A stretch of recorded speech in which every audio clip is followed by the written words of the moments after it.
Hello and welcome everyone. We'll just let everyone join us and we'll get started in just a minute. So get yourselves comfortable and we look forward to this session.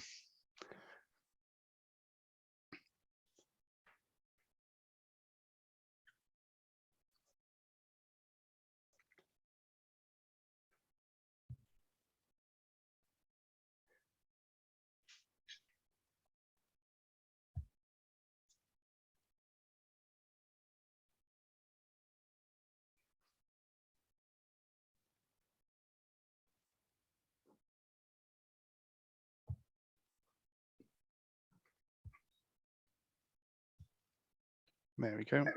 I think we've got everyone in the call now and the numbers have stopped kicking up. So welcome everyone. Really glad to have you here.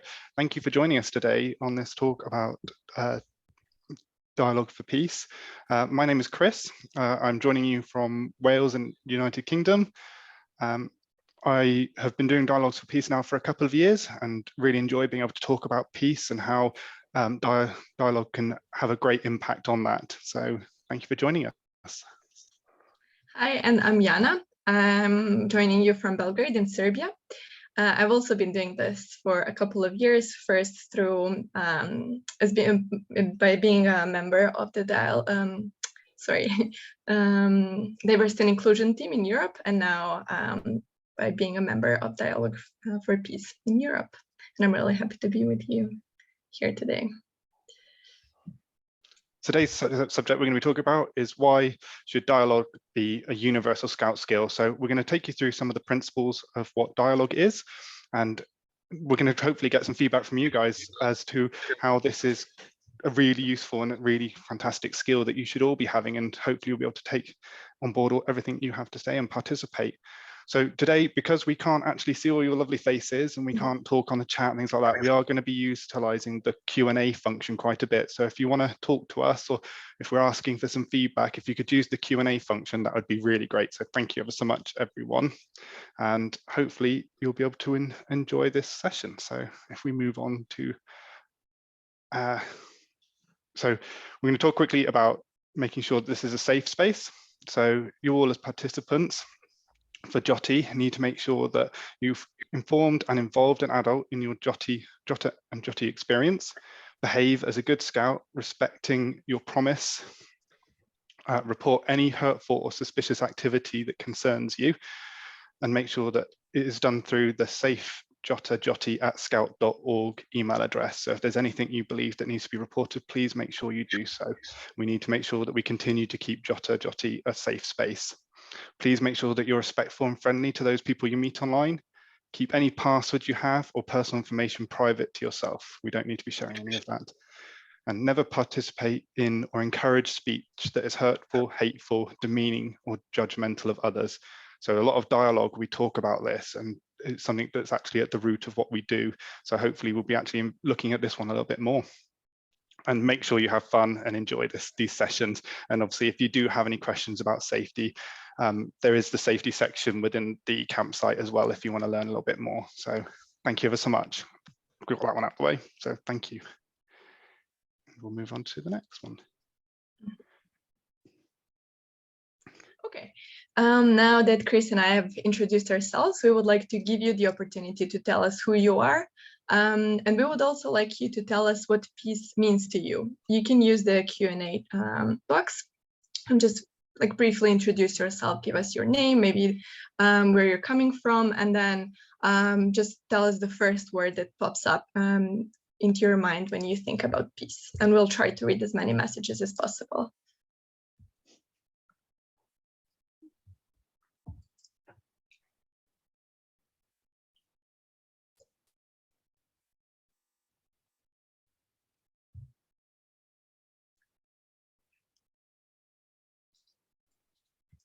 I think we've got a shy bunch today.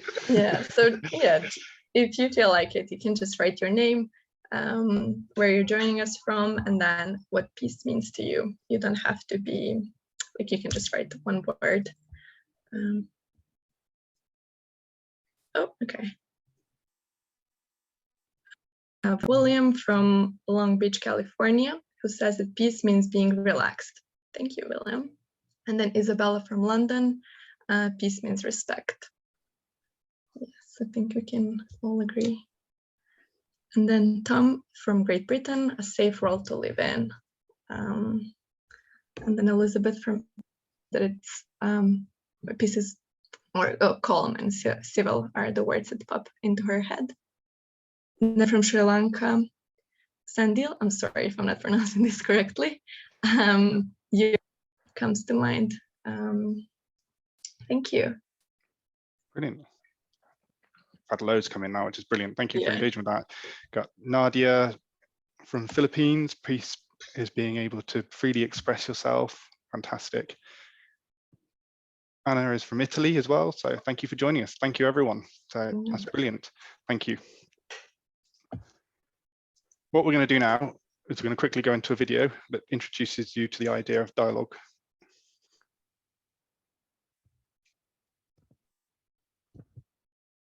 Every day we encounter people who are different from us. Sometimes the differences are on the surface, like clothing or skin color. And sometimes they are invisible, like beliefs, language, worldview, religion or culture. This diversity makes our world more rich and colorful. However, sometimes these differences cause misunderstandings, especially when others' beliefs or practices contradict our own. We ask ourselves, why do they do that? How can they believe that? Trying to understand and be understood can be confusing and alienating. This can often lead to oversimplifications or stereotypes, used to justify fighting over scarce resources or cultural misunderstandings. Dialogue can be a tool to help us understand and appreciate our similarities and differences. Dialogue is not just talking, and dialogue is not debating. Dialogue needs rules to create a safe space where we can learn and communicate respectfully. Dialogue also allows different perceptions to be explored, and sometimes confronted with honesty and a readiness to take risks. All of this while staying focused on building relationships. Dialogue aims to ask hard questions about difficult issues, but does not quit when things get difficult. Dialogue leads to transformation through better understanding. Dialogue then becomes contagious as more people are invited to take part. Dialogue helps us discover what we have in common, but also what is different between our cultural and religious worldviews.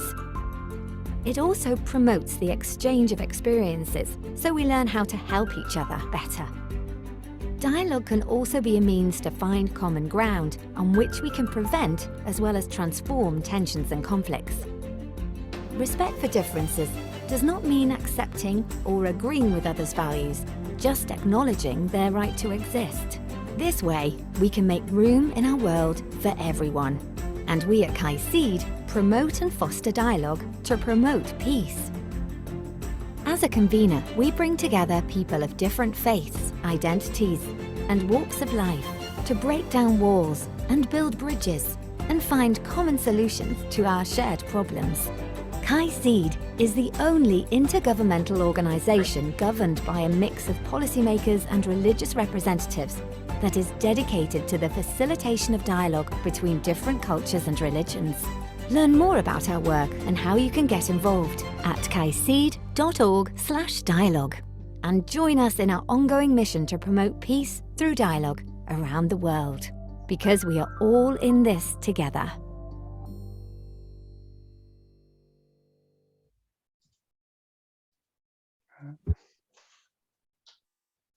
There we go. So now we're just going to talk a little bit about this, and obviously we want your input again through the Q&A function.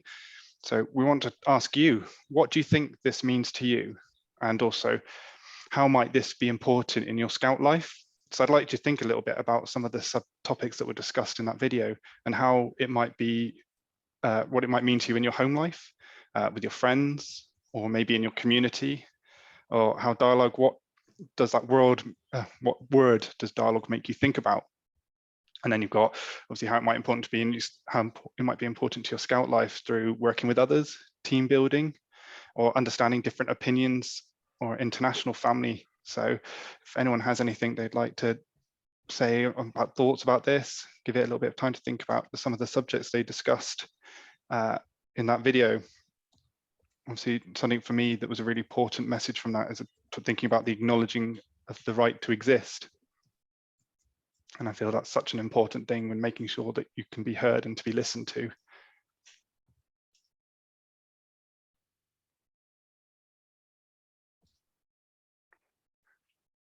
So if anyone has any thoughts, please do feel free to pop them in the Q&A and we'll read them out and obviously see whether there's any discussion to have around those thoughts. Sandil said to understand others. Yes, yeah, absolutely right. It's obviously we can't learn and grow as individuals unless we're taking the time to learn and understand others, their cultural differences. Dialogue, a respectful conversation. Yep, perfect. And the right to speak and to be heard. Yes. I completely agree with all of these so far. You're completely on the right tracks with this. I'm glad.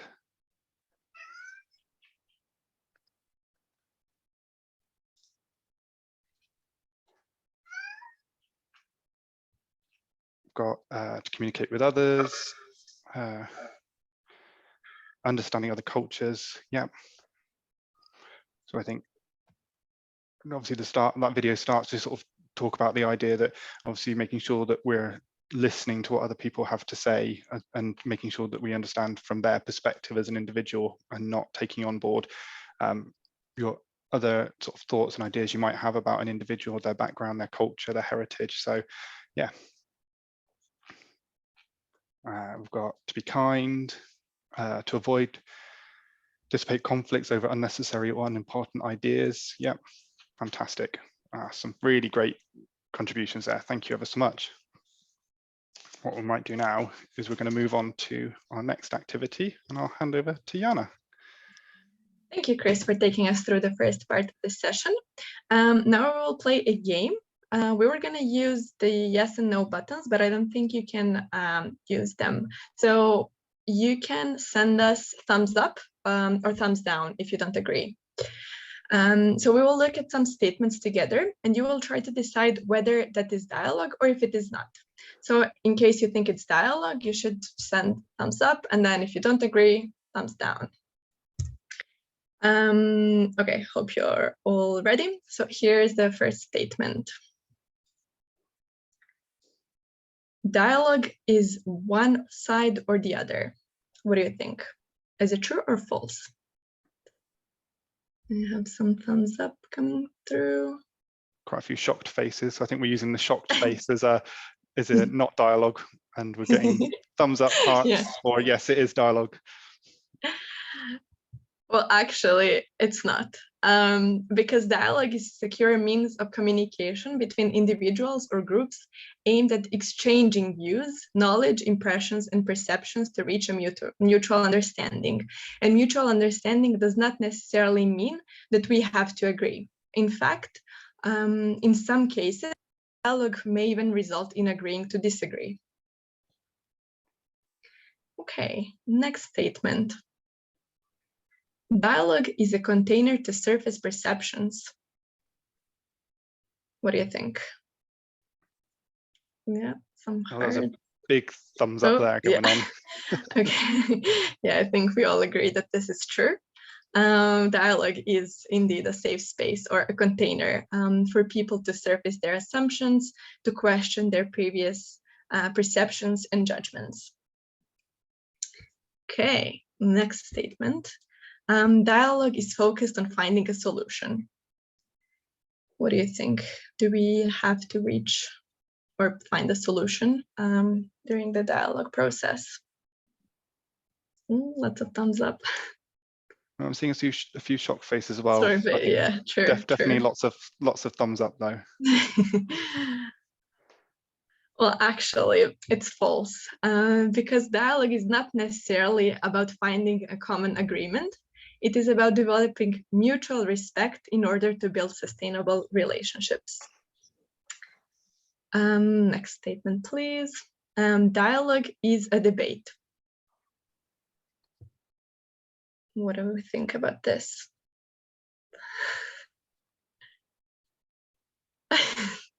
There's some laughing emojis, confused emojis. think we're 50-50, aren't we? Yeah. Okay, well, actually, it's false because dialogue is not a debate. As you already mentioned, the aim of dialogue isn't to persuade the other person or change their opinion or make them agree with us. Next statement, dialogue has a center but not sides.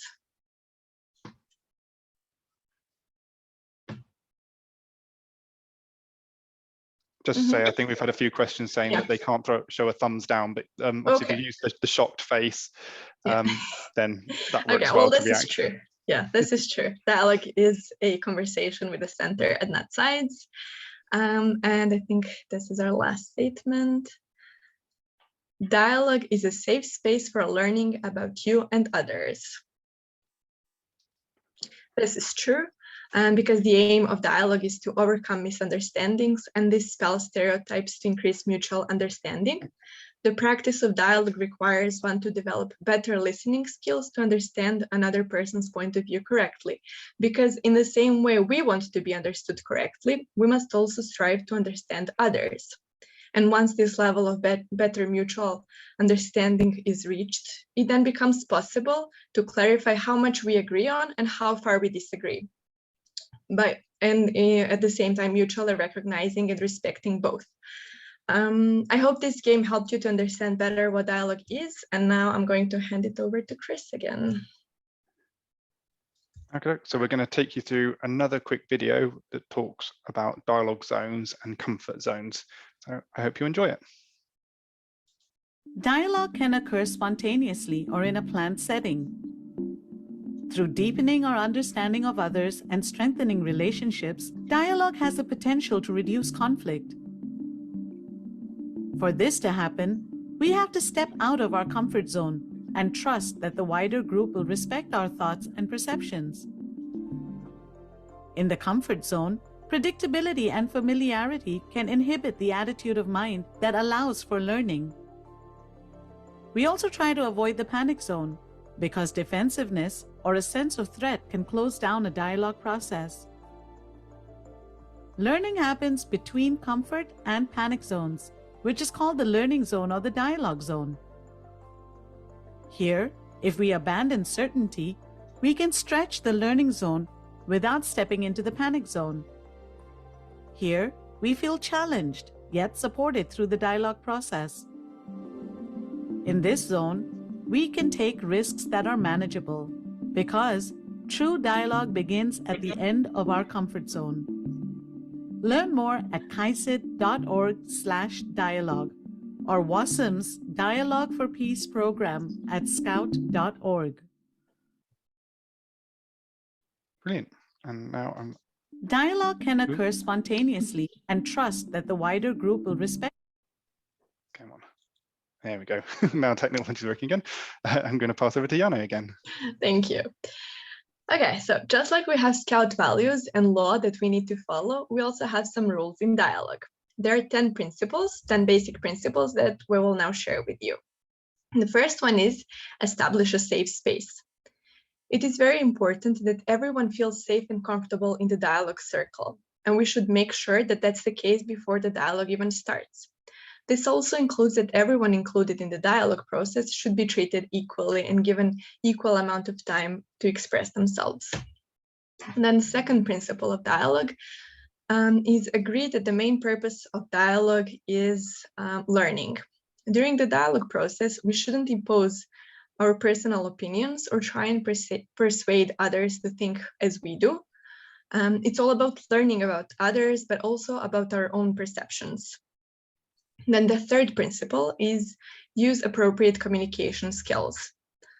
Listening and talking with respect and learning how to share ideas and ask questions constructively is an essential skill during communication because it helps establish a safe space.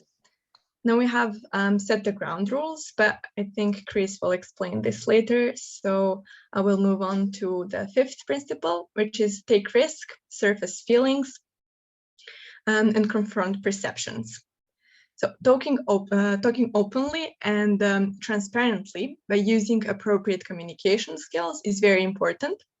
Since participants agree that the purpose is to learn, if something is perceived as an insult, it should be taken with an open heart, and we should keep in mind that whatever was said is probably coming from a good intention, and it just might be a simple misunderstanding or lack of information. Then the sixth principle, the relationship comes first. It is important to remember that the relationship comes first. We shouldn't consider other participants as rivals, but rather consider them as partners who are helping us solve a problem. That's why we put building of the relationship in the center of the dialogue. And then seventh principle, gradually address the hard questions and gradually depart them. I think this is pretty self-explanatory, but yeah, we shouldn't open a dialogue with a complex question, and we can't end it abruptly either. We need to leave enough time to summarize our thoughts and feelings and gradually depart from difficult topics. And the more we invest in building the relationship, the easier it becomes to discuss about difficult topics. Then eighth principle, do not quit or avoid difficult issues, even though it might be challenging. Expect to be changed, because dialogue addresses perceptions and misperceptions, and it provides us with a new and broader set of perceptions, even if we don't necessarily agree with them. And it becomes possible for participants to expand their own understanding, and so we should be ready to change. And then the final one, bring the change to others. After broadening your own perspectives, you can think about how you can bring that to your own community and bring this change to others. And why are these 10 principles so important? It's because we can use them to suspend judgment, misperceptions, and false interpretations. They help us to stay open and to acknowledge everybody's perspective. These principles help set a common ground to start from, and step by step in order to build trust. And now Chris is going to take us through the ground rules. Brilliant. So obviously having ground rules are really important. They mainly look at establishing obviously that safe space we talk about in principle 1, and they also look at obviously principle 4, which is really important in setting those ground rules. So we look at, there's 6, so they're quite simple ones and quite a small number, because I think it gets confusing if we have too many. So one being confidentiality. So this directly approaches the idea of safe space. Things that are said within the circle of dialogue are kept within it. People are sharing their innermost thoughts and feelings and emotions with regards to sort of the subject matter that you're discussing. So confidentiality around that is super important. So making sure that we respect what is being shared and keep it within that. Number 2, respect difference. Obviously, we're all individuals. We all have differences, opinions, with different thoughts, and obviously making sure that we respect that and that we're only sharing in terms of our own. It's not confrontational, as Jana's already explained. So obviously, we need to make sure that we're working from a place of respect. Number 3 is no interrupting. Obviously, making sure that everybody has that time to be able to share without feeling like they can't do that without other people trying to interrupt is really important. So obviously giving everybody that fair share, which falls into 4 as well, of equal time and equal space, making sure that everyone has that opportunity to share and be heard. Speak in the first person using I statements. We come to dialogue as individuals to be able to share our own personal thoughts and feelings. So using an I statement, make sure that you reinforce that this is coming from your own thoughts and your own feelings. It's not we, it's not us. You're representing yourself in the circle. And then responsibility. So making sure that we take responsibility for ourselves and the things we say, and making sure that obviously we also take responsibility for what we learn and growing from that. So these are obviously really important in making sure that we keep dialogue structured and safe for everyone. And if I can just add, these are some basic ground rules. You can always add more with your own group when you're starting the dialogue circle. Yeah, for sure. Thank you. I believe I'm going to hand back over to Jana now. Yes, thank you. Yeah, we have been talking a lot about what dialogue is, what it isn't. We've covered the ground rules and principles, but now we would like to hear from you again. Could you try and think, what are the skills of traits of a dialogical scout, sorry. And you can write in the Q&A section again, and then we'll try to read as many answers as possible. So the question was, what do you think are the skills or traits of a dialogical scout? What kind of skills do you think a dialogical scout should have? Good listener, for sure. Patience. Yeah, active listening is very important. Yeah, someone just said that, active listener.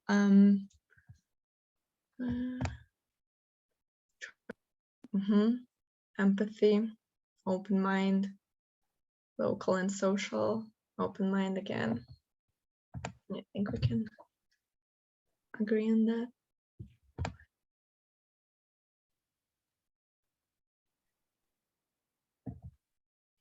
Somebody who's open to people, not judgmental, not shy, but it's okay to be shy. We just need to make sure that we give everyone enough space, because some people might need a bit more time to open up, and that's okay. Being kind and respectful, emotional intelligence, simple. Not sure what you mean by that. Maybe if you could elaborate a little bit.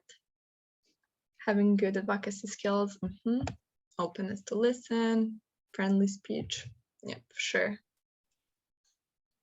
And communication skills are very important. Active listening as well, as we said, patience for sure. Do you have any other thoughts? Curiosity, definitely. Respecting others, teamwork, time management, leadership, initiative, planning, communication, self-motivation, cultural awareness, and commitment. Thank you. That's very empathy. Yeah. I think these are all skills that a dialogical scout should have. I think we have more answers. Loyalty.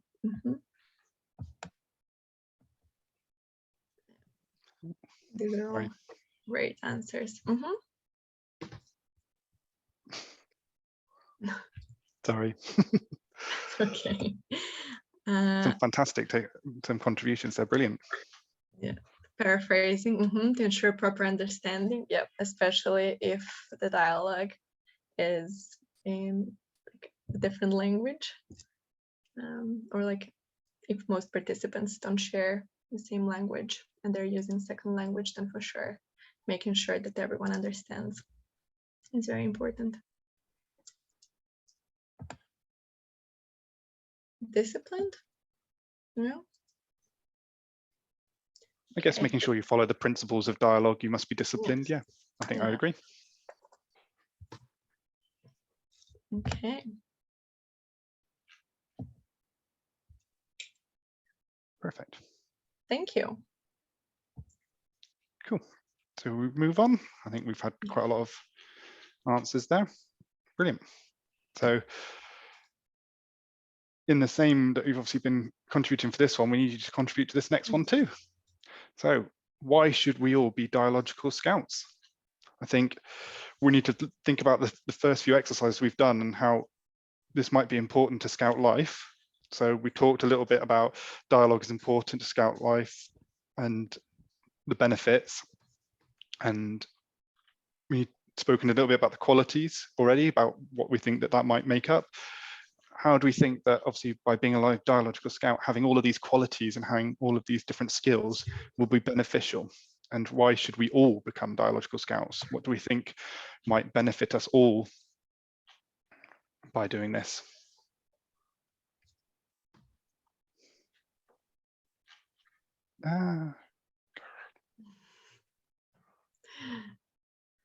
Sorry, technology, trying to look at your questions and I missed.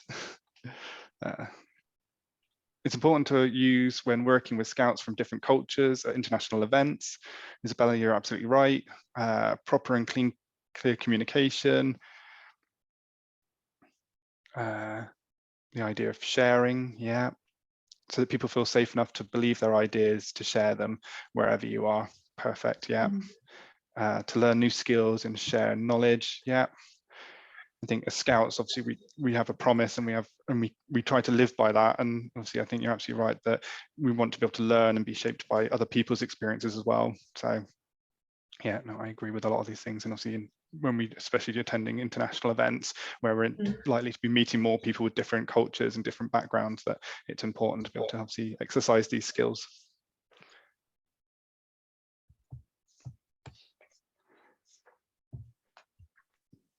Anyone else have any more thoughts?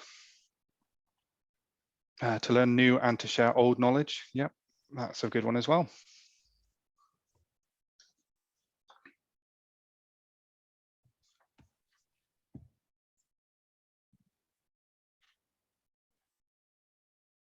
Cultural understanding, yep. It gives us a great space and a great understanding, especially when you understand the principles of dialogue, to be able to better understand those cultures and allow people to share those without feeling judged or that you're biased against them or anything like that. So actually, again, that suspending of judgment is really important to dialogue, and making sure that we actually actively listen and engage with what we're hearing. So the conversations or the dialogue that we're having isn't about looking for your opportunity to interrupt, to sort of respond to it. It's you're there to just listen and absorb the information. So obviously it's really important that if you want to obviously expand your knowledge and learn about more people and their experiences and truly sort of feel what those experiences were, dialogue is so important to be able to do that. So yeah, brilliant. Helps us to think and question ideas, to explore new points of view and construct knowledge. Yep. To share your thoughts with the globe. Yep, brilliant.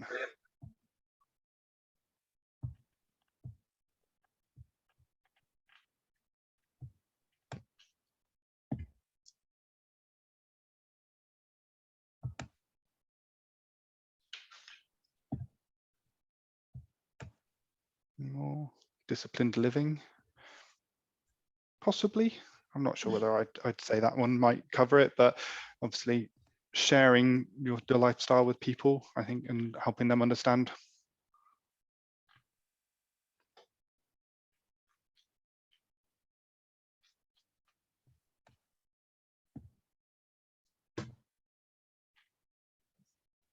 Brilliant. I think we've had loads of contributions there.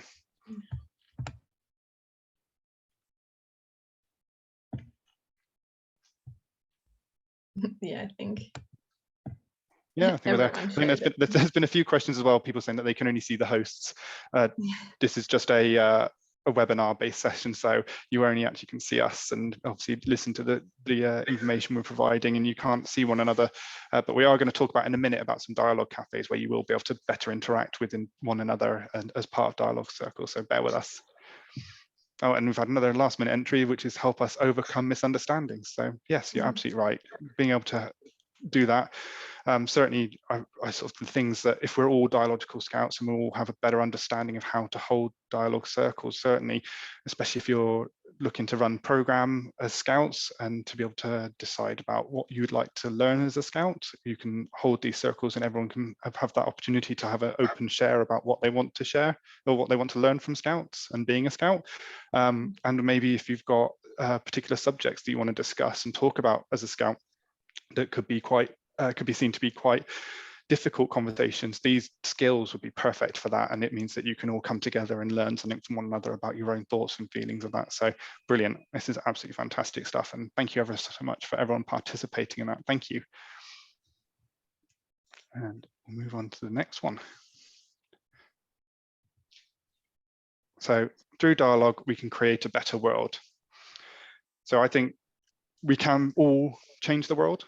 And I think it sounds really big, and I think it sounds like absolutely huge to be able to bring peace to the world. But you know what?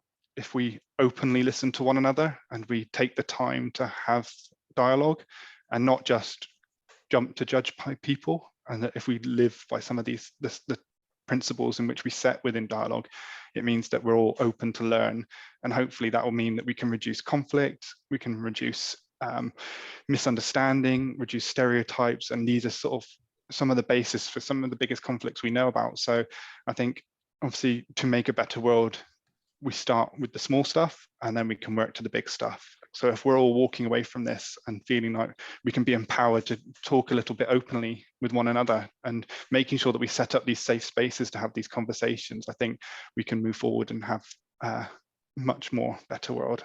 And Jana? No, I agree with you. And we can change the world all of a sudden. We do it by making small changes in our community, and then it grows. And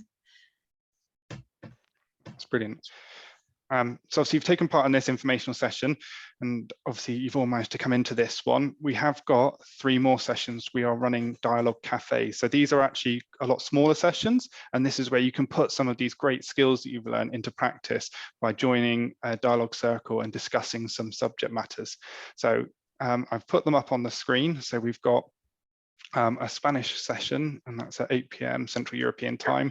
And then we have 2 English sessions, one tonight at 10 p.m.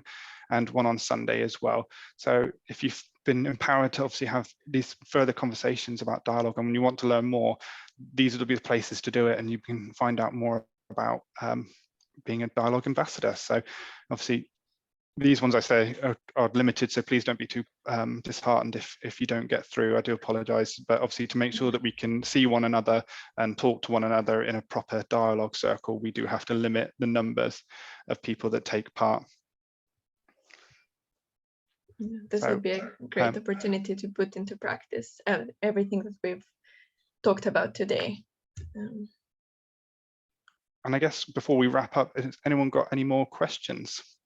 So if you pop it into the Q&A, we'll happily answer them at this point. We've got a few more minutes before we have to wrap up, and we will share the Challenge Valley code before you all go, so that you can all collect your awards for taking part in this session. So if there are any more questions. Yeah, there's been some confusion, just because the times that we've put here are in Central European time, so just make sure you check.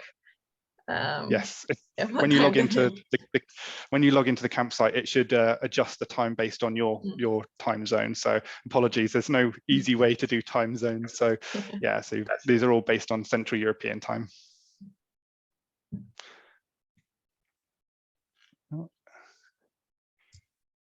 So we do have a question about how do we use dialogue in our lives.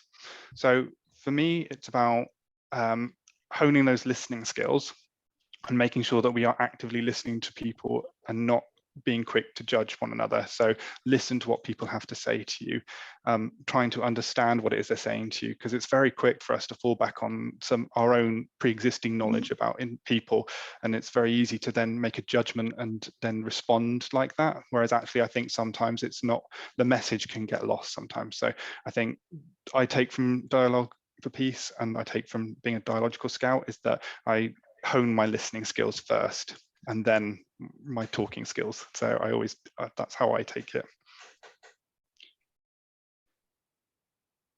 Yeah, and I think we've talked a little bit about active listening, but that's also important. So we shouldn't just listen in order to think what we want to say next, but also to actually listen and understand what the person is saying, and like acknowledge what they're saying, and not just for the sake of responding as fast as we can. Yeah, I think you're absolutely right.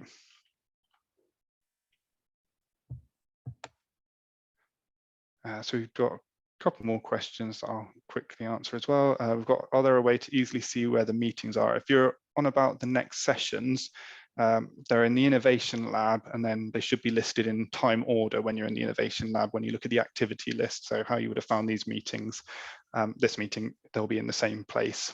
So hopefully that helps. And then we've got a question, how do you make up an impression on someone talking to them? I guess that one comes with quite a complicated answer, unfortunately. I think we all have sometimes preset stereotypes about certain individuals from different cultures, from different religions.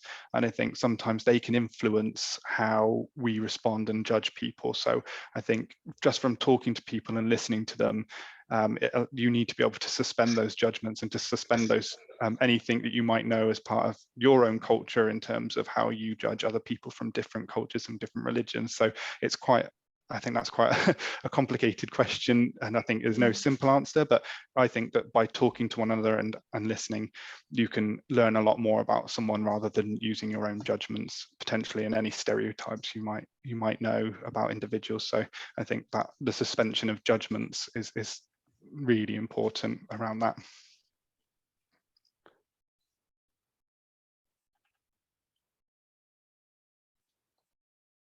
Yeah, someone said it's all about principles of dialogue. That is true. We should always keep them in mind.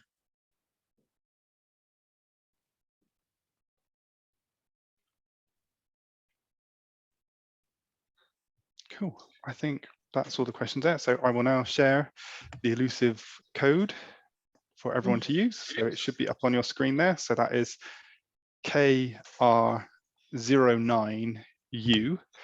So obviously you can now use that to enter it into the Challenge Valley area, and you'll be able to, I think, collect a badge for that. So I want to just say thank you to everyone for your participation.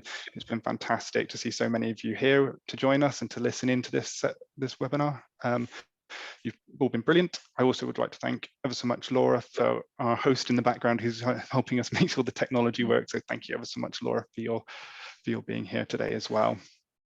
And thank you, Jana, as well, for being here, because you've been fantastic.